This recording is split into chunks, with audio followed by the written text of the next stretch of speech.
Buenas noches, estimados amigos, y como siempre estaremos analizando la escritura bajo la perspectiva de las raíces hebreas, es decir, tratando de encontrar en el texto original el verdadero significado de las historias.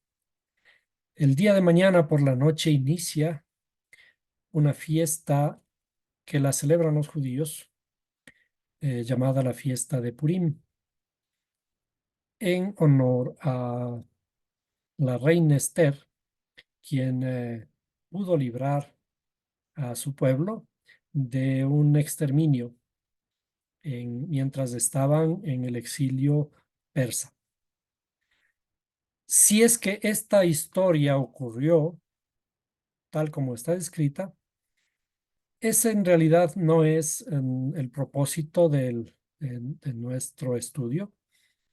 El propósito del estudio es analizar tal como está escrito el texto y encontrar la verdadera esencia, la interioridad del texto, porque allí encontramos ciertos aspectos dignos de resaltar que nos dan a entender que efectivamente es una alegoría, como todos los relatos bíblicos son una alegoría. ¿Qué significa una alegoría? Que es una representación mediante personajes, mediante lugares y toda esta trama de héroes y villanos, una representación simbólica de nuestra espiritualidad. Por tanto, como hemos estado analizando, en el libro de Esther eh, ocurren estos hechos que parecen haber ocurrido y que si buscamos rastros de si ocurrieron o no, efectivamente podemos encontrar estos rastros en la historia o en los libros de ciertos personajes que han escrito sobre esto, pero la forma, nuevamente repito, en que analizamos los textos es del contenido espiritual. El Creador quiere que nosotros crezcamos, que aprendamos, que busquemos entre sus palabras, entre las palabras escritas en la Biblia, encontremos la verdadera esencia de transformación de nuestra alma. Por tanto, eh, en la celebración de Purim, tenemos que recordar que esto fue dado en la próxima luna llena que inicia el día de mañana por la noche, tal como está detallado en el libro de Esther. Pero la primera reflexión que tenemos que hacer es, ¿por qué el mundo judío está por celebrar esta fiesta en la próxima luna llena? Y sin embargo, alrededor de estos días, la semana siguiente, el mundo cristiano va a celebrar la fiesta de la Pascua. Sabemos nosotros que la Pascua cristiana eh, se produjo, los hechos que relatan el Nuevo Testamento, los evangelios, se produjeron en la fiesta de la Pascua o Pesaj, bajo el nombre judío. Pero esta fiesta, en este año, los judíos celebrarán en la próxima luna llena, es decir, después de un mes. ¿A dónde nos lleva, por tanto, esta reflexión? Que de alguna forma el mundo cristiano, al no entender adecuadamente la escritura y las pistas de las fiestas y las pistas del calendario lunar regido por la luna, esto nos lleva a estar realmente eh, perdidos, si se quiere, en cuanto a las fiestas, a las fechas que se deben celebrar adecuadamente las fiestas. El mundo judío es muy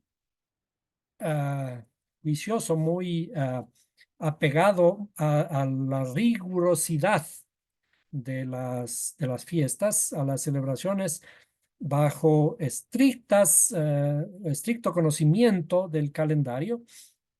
Y este calendario Para ellos, la fiesta de Pesach será celebrada, como digo, en la próxima luna llena, y la próxima luna llena será en un mes. Pero la luna llena eh, no va a ocurrir, o no ocurre siempre en el día viernes, como está establecido, que fue un día viernes que murió Jesús. En el calendario hebreo, la luna llena puede ocurrir cualquier día de la semana. Y bajo la luna llena, en esa luna llena es que ocurren todos los hechos, los sucesos relatados en el Nuevo Testamento. Y para entender adecuadamente esos relatos, tenemos que entender el contexto judío, el pensamiento judío y cómo se manejan los judíos en el calendario lunar.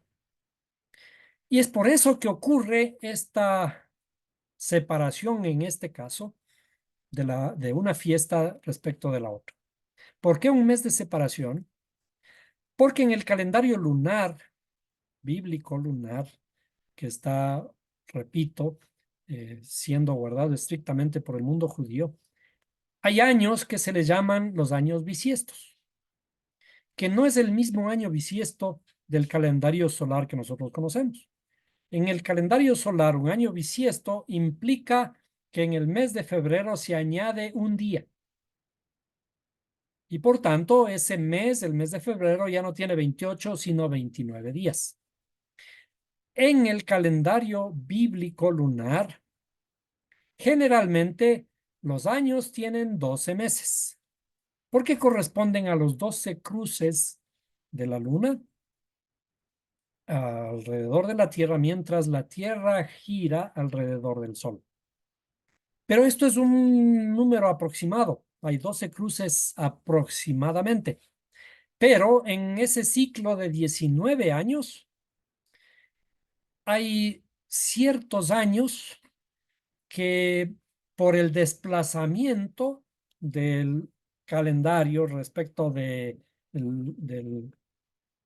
calendario solar, ese desplazamiento obliga a insertar un mes adicional al calendario y por lo tanto, en el año bisiesto del año bíblico lunar, ya no son 12, sino 13 meses.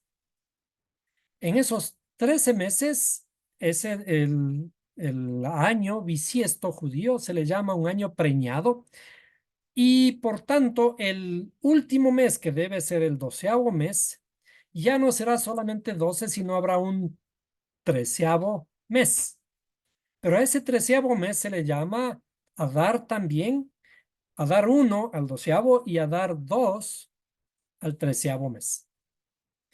Y de esta forma, en este año bisiesto, la fiesta de la celebración, que es una especie de carnaval judío, porque por eso se utilizan las máscaras, se celebra el heroísmo de la reina Esther, que pudo salvar a su pueblo estando aún en eh, exilio como el exilio persa, bajo el dominio de un rey que parece en el libro de Esther un poco hedonista,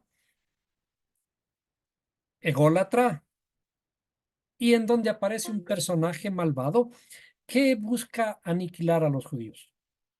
Hemos estado analizando el libro de Esther por ya algunos días y estamos culminando este análisis y por tanto revisaremos el libro de Esther en el capítulo 9. Esther capítulo 9.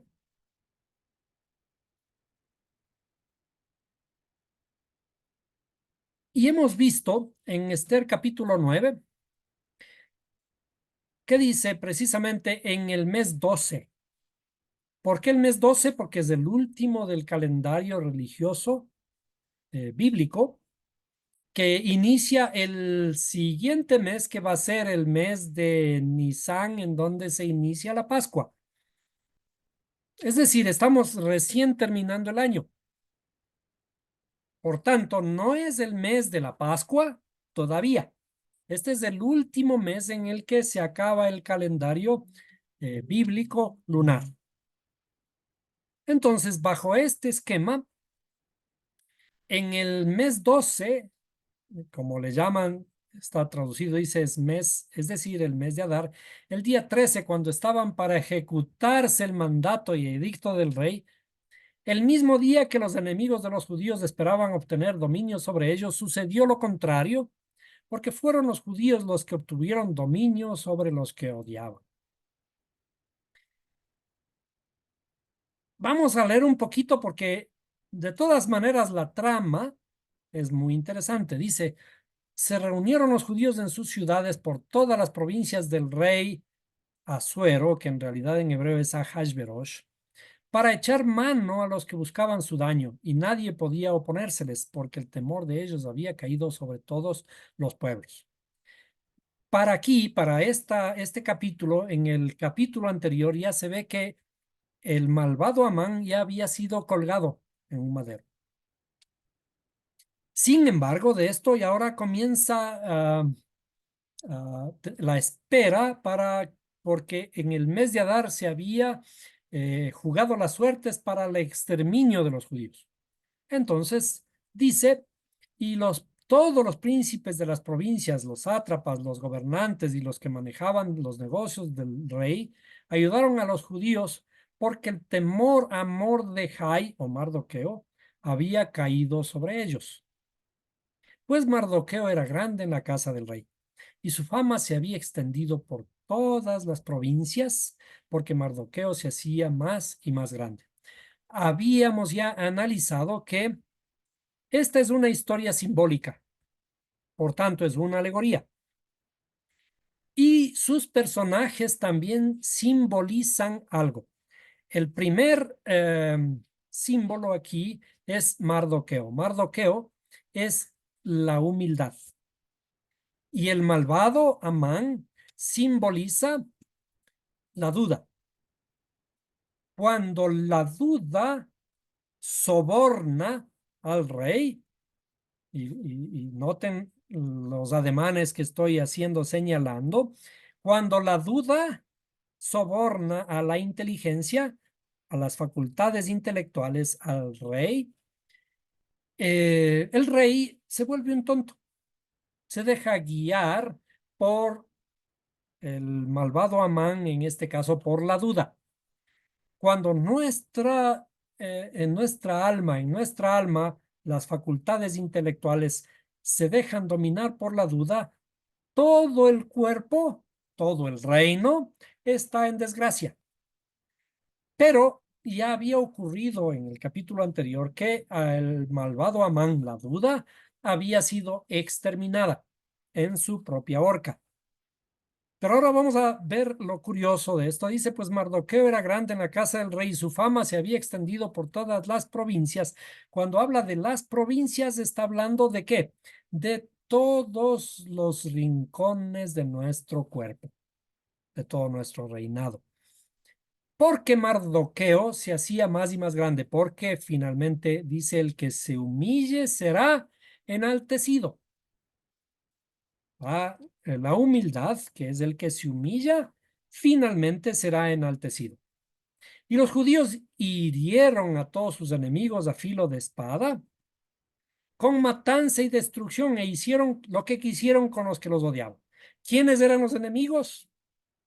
Hemos analizado ya varias veces desde la perspectiva hebrea que debemos preguntar siempre, ¿y quién es mi enemigo? Cuando vayas a la guerra en contra de tus enemigos, como dice en el libro de Deuteronomio, y veas de entre los cautivos una mujer de hermosa apariencia, el enemigo a quien tengo que salir a hacer la guerra soy yo. Por lo tanto, la guerra se trata de una guerra interior. Por eso dice Pablo, porque tengo un mal dentro de mí que lo que no quiero hacer, eso mismo hago. Pobre de mí. Entonces, cuando aquí habla de que los judíos exterminaron a filo de espada con matanza y destrucción, es una alegoría, porque el Creador no va a permitir que nosotros violemos su ordenanza, su mandamiento, que en el libro de Éxodo dice, no matarás. Por tanto, entonces dice, e hicieron lo que quisieron con los que los odiaban. En otras palabras, esta guerra esta historia es una guerra representativa de lo que ocurre en nuestra interioridad. Ahora, en la fortaleza de Susa, en hebreo Shushan, hemos visto que corresponde al corazón, la capital. La capital de nuestro cuerpo es el corazón. Y dice, en la fortaleza de Shushan, los judíos mataron y destruyeron ¿a cuántos? 500 hombres. Mataron y destruyeron. Y aquí hay una descripción detallada de quiénes eran estos hijos de Amán. Algún momento con posterioridad hemos de hablar de qué corresponden, a qué corresponden cada uno de estos nombres, pero en definitiva, ¿por qué fueron 10? Y justamente todos varones. ¿Qué pasó con las mujeres? O no tenía mujeres este señor, este malvado, pero aquí describe 10 varones, hijos de Amán. Entonces estamos hablando de la duda que tiene 10 semillas, 10 descendientes, y dice, mataron a estos 10, curiosamente habla de 3, 3 y después 4, y dice, hijos de Amán, los 10 hijos de Amán, cuando habla de 10 está hablando de la estructura del árbol de la vida de nuestra alma. Estos 10 hijos de Amán representan a esta alma que tiene que morir. Cuando recuerdan, tenemos que entrar en las aguas para morir el viejo hombre y nacer uno nuevo. Cuando salimos de las aguas, tenemos que nacer un hombre nuevo. Pero este hombre viejo, los 10 hijos de Amán, la duda, tienen que morir. Curiosamente, siempre que en este capítulo está hablando de la destrucción de los enemigos de los judíos, dice, pero no echaron mano de los bienes. Siempre va a terminar que no echaron mano de sus bienes o del botín. Luego, aquel mismo día comunicaron al rey el número de los que fueron muertos en la fortaleza de Susa. Y el rey dijo a la reina Esther, como ya hemos estado viendo en, en los estudios anteriores, de los capítulos anteriores, el rey ya comienza a preguntarle a la reina, ¿qué es lo que quieres? Entonces, le pregunta y dice, en la fortaleza de Susa los judíos han matado y exterminado a 500 hombres y a los 10 hijos de Amán. Perfecto. Ahora, ¿qué habrán hecho en las demás provincias del rey? ¿Cuál es tu petición ahora? Es decir, el rey es complaciente con su reina y todo lo que ella le pide está favoreciéndole. ¿Por qué? Porque Esther dice, si he hallado gracia ante tus ojos. Ya vimos a qué se refiere cuando dice gracia. Es la transformación. Antes de hallar gracia ante el rey, tenemos que transformarnos y vestirnos de vestiduras reales y ponernos la corona real. Entonces Esther dijo, si le place al rey, que mañana también se conceda a los judíos que están en Susa o Shushan hacer conforme al edicto de hoy, que los 10 hijos de Amán sean colgados en la horca. Perdón, perdón, un momentito, ¿qué dije? Si le place al rey que mañana también se conceda a los judíos que están en Sushan hacer conforme al edicto de hoy, y que los 10 hijos de Amán sean colgados en la horca. Regresemos un poquito. Regresemos un poquito acá.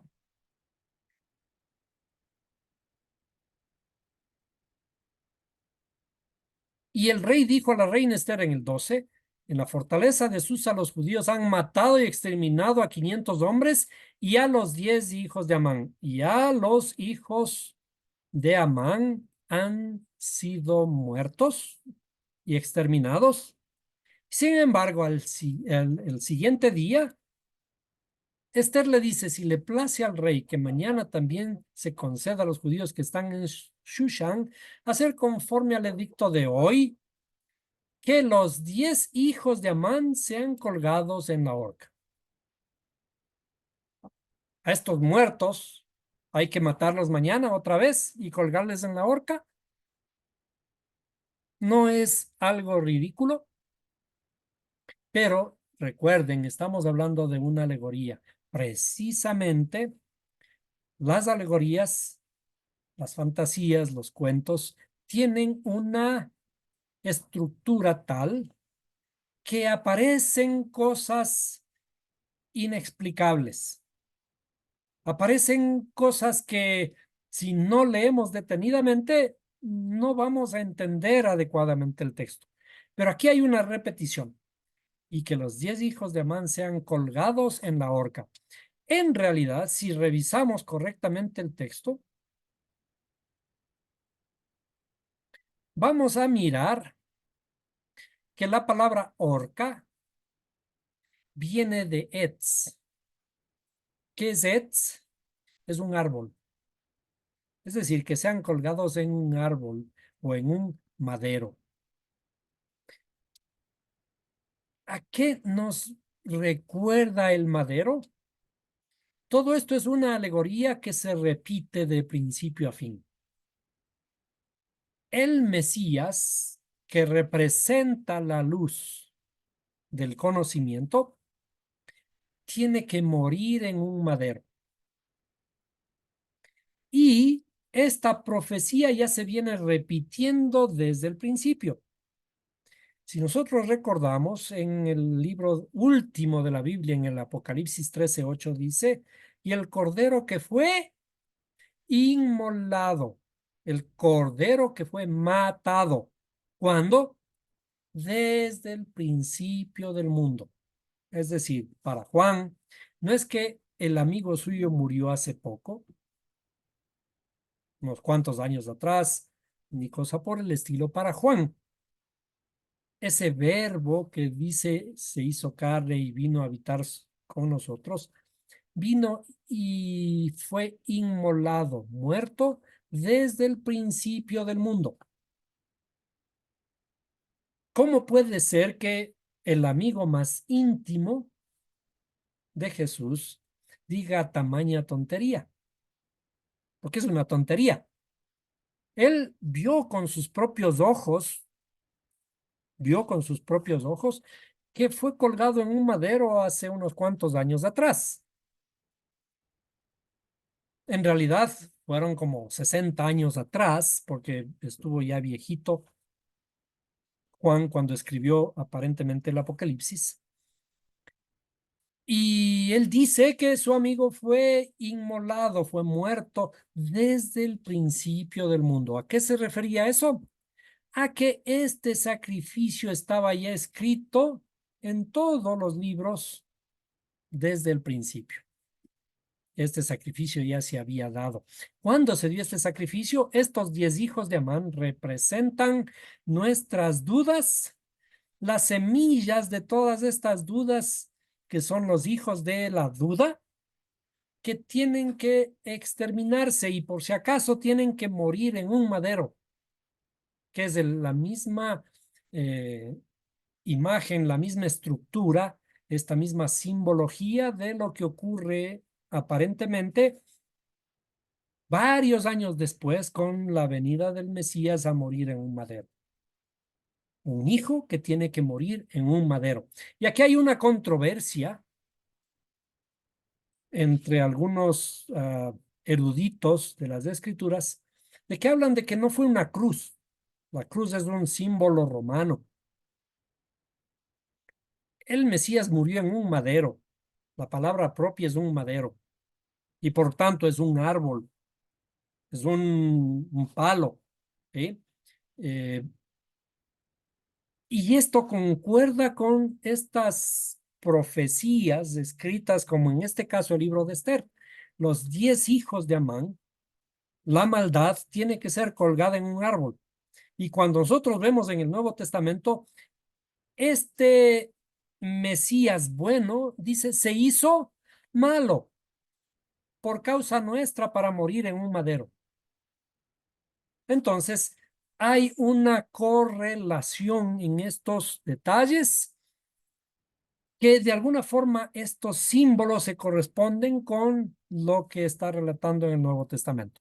Sigamos. Entonces, esta repetición de que primero murieron y después al siguiente día tienen que ser colgados, es un énfasis, una repetición en hebraísmo. Recuerden que la Biblia entera está llena de hebraísmos. Y estas repeticiones que aparecen en el Nuevo Testamento son rastros del hebraísmo, de las raíces hebreas con las que el pensamiento hebreo fue escrito. Y por tanto, nosotros aseguramos que de alguna forma este texto de lo que corresponde al mal llamado Nuevo Testamento es un libro hebreo que debió haber sido escrito en hebreo. No tenemos las pruebas del original escrito en hebreo, pero tenemos las pruebas de los hebraísmos. Los hebraísmos, varios de esos hebraísmos son las repeticiones, como esta famosa repetición en las palabras de Jesús. De cierto os digo. Entonces, retomando todos los relatos de principio a fin, tienen que tener una perfecta armonía de pensamiento hebreo desde el inicio y que debe terminar con pensamiento hebreo al final para que tenga una misma estructura. Pero cuando hacemos un análisis de los textos de originales griegos, estamos introduciendo ya nuevas ideas occidentales, nuevas ideas griegas, nuevas ideas romanas que distorsionan el pensamiento original. Bien, dice, y los judíos que se hallaban en Susa se reunieron también el día 14 del mes de Adar. Cuando habla del día 14, 13 arriba y ahora 14 el siguiente día, son días de luna llena, como las que tenemos ahora. Luna llena, y dice, y mataron a 300 hombres en Susa, pero no echaron manos a los bienes. A ver, ya vimos que arriba dice que mataron primeramente a 500 hombres. Y ahora dice, los judíos que se hallaban en Susa se reunieron también el día 14 del mes de Adar y mataron a 300 hombres en Susa, pero no echaron manos de los bienes. Mataron primero a 500 y ahora a 300. ¿Son 500 y en realidad eran 300 o son 500 más 300 del día de hoy? ¿Qué significa? Que el día anterior no los mataron a todos y todavía faltaban 300 más. Es decir, el trabajo eh, de matar las dudas y todas sus semillas que estén dentro de nosotros tiene que ser continuo. La duda no se va a ir tan fácil. Y por supuesto, cada letra, cada número representa una letra y tiene un significado. Y que tenemos que tomarlo en cuenta. Los números no están puestos de allí de gana. Pero al menos tenemos que tener conciencia de que cuando estamos leyendo este texto está hablando de cosas espirituales. Porque si no, es una guerra que están haciéndole mal todavía, no mataron a todos, vamos a matarlos mañana más. ¿Y cómo fue que este famoso malvado, siendo uno el que introdujo el soborno en el rey, ahora resulta que todo el reino está contagiado de este malvado? ¿Eh? Entonces, es una alegoría de nuestra interioridad. La duda soborna al intelecto, nubla al intelecto, pero cuando el intelecto, el cerebro está descuidado, pierde control de todo el cuerpo y por lo tanto entran las enfermedades. Y ahora hay que recuperar la salud. ¿Con qué? Con alegría, como vamos a ver. Y los demás judíos que se hallaban en las provincias del rey se reunieron para defender sus vidas y librarse de sus enemigos. ¿Cuáles eran los enemigos nuevamente? Siempre tenemos que preguntarnos, ¿quién es mi enemigo? El enemigo soy yo. ¿Cuál es la guerra a la que tengo que salir? La guerra que hay que salir a enfrentarse es la guerra interior. Y dice, y que se hallaban en las provincias del rey, se reunieron para defender sus vidas y librarse de sus enemigos, y mataron a 75,000 de los que los odiaban, pero no echaron mano de sus bienes otra vez, ¿no? Resulta entonces que todos los enemigos de los judíos en todo el resto del reino eran 75,000. Ya vimos que en el corazón eran 800, 500 un día, 300 del otro, más los 10 hijos de Amán serían 75,810, más Amán 75,811. Este número, algún momento lo tenemos que analizar y extraer el verdadero sentido, porque no, los números no están puestos así de gana y tienen que ser olvidados. Nadie se puso a contar y dio una cuenta exacta de decir 75,000, ¿no? Sino que al ser una alegoría, estos números tienen un sentido. Y vamos a ver que si dividimos los 75,000 aproximadamente para las 126 provincias, vamos a llegar a un número de aproximadamente 600 muertos por provincia. Y ese número 600 tiene un significado en las letras hebreas. Y entonces, de todo este esquema de la guerra interior que estamos hablando y representada por la guerra de los judíos en el libro de Esther, todo esto se relaciona con la transformación interior.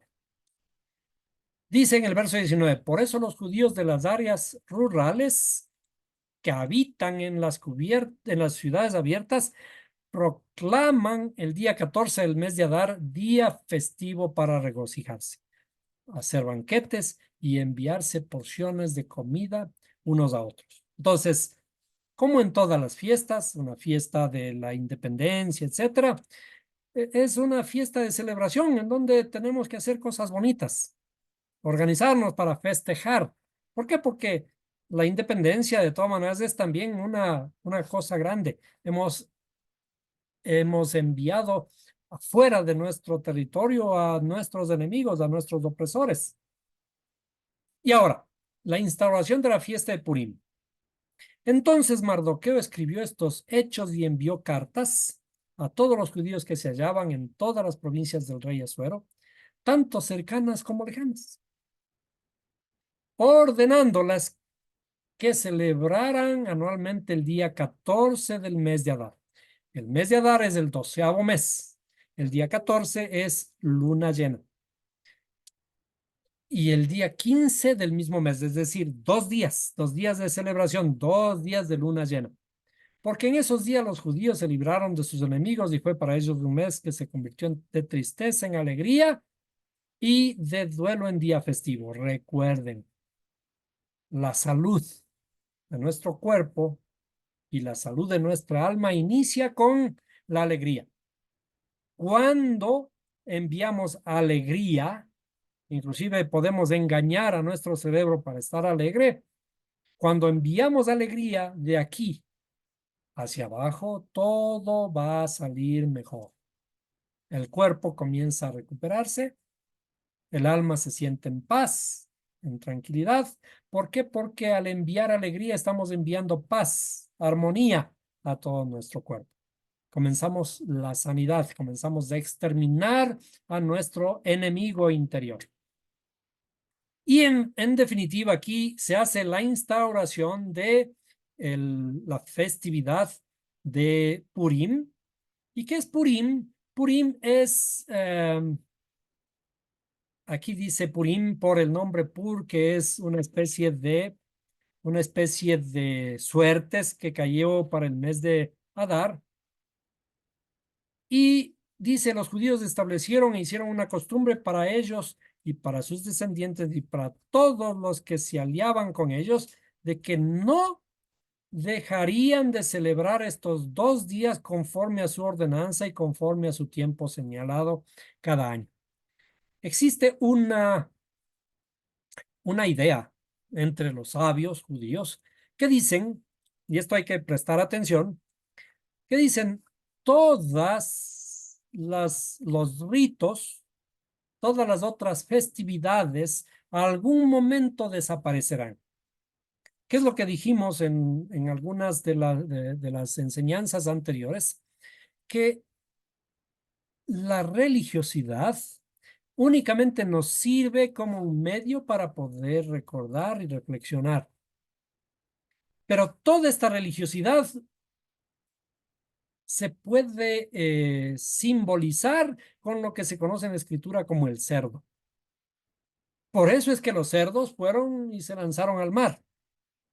No está hablando de cerdos verdaderos, sino al símbolo de cómo los demonios se introducen en los cerdos para ir a lavarse en el mar. A morir en el mar es morir y nacer algo nuevo. Entonces, esta religiosidad tiene que desaparecer. Para los propios judíos, todas las festividades, todos los ritos van a desaparecer, excepto Purim. ¿Por qué dicen? Porque aquí está escrito, dice que no dejarían de celebrar estos 2 días conforme a su ordenanza y conforme a su tiempo señalado cada año. No dejarían de celebrar. ¿Y por qué? Porque esta es una fiesta de la alegría, es una fiesta para reírse de uno mismo. ¿Por qué de uno mismo? Porque estamos batallando contra el enemigo interior. Y tenemos que aprender a reírnos de nuestras propias tonterías. Tenemos que ponernos una máscara para recordar que, en realidad, todo el tiempo estamos puestos una máscara. Y ahora nos recordamos que nos vamos a poner una máscara para recordar que siempre llevamos puestos la máscara, pero ahora nos vamos a burlar de esa máscara para de alguna forma interiorizar que tenemos que trabajar para ir cambiando este aspecto, para transformar con alegría a todo ese grave problema que tenemos dentro del llanto, que dice que se transformará en alegría, porque dice que el Creador transforma nuestro llanto en gozo, transformado en baile. Entonces, ¿qué es lo que se hace en Purim? Justamente reírse de nosotros mismos y curarnos a través de la alegría.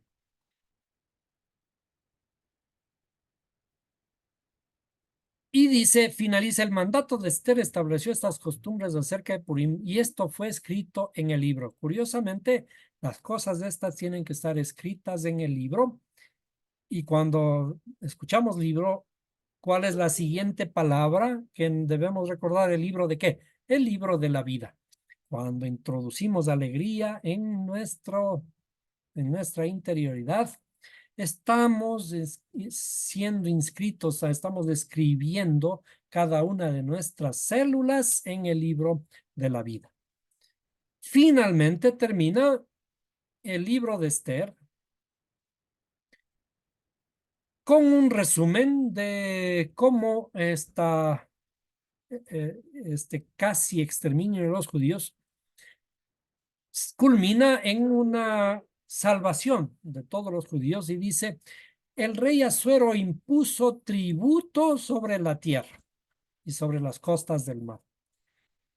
Está bien, ganamos, pero ahora inclusive, como siempre ocurre, los reyes se aprovechan de lo que está ocurriendo aquí y nos ponen un tributo, pero en la espiritualidad esto estaremos analizando con posterioridad, que de todas maneras este rey impone un tributo que significa que tenemos que seguir trabajando en nuestra interioridad porque este es el objetivo de nuestra vida.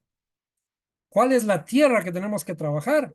El tributo que hay que sacar de aquí, de nuestra tierra, de nuestro reino.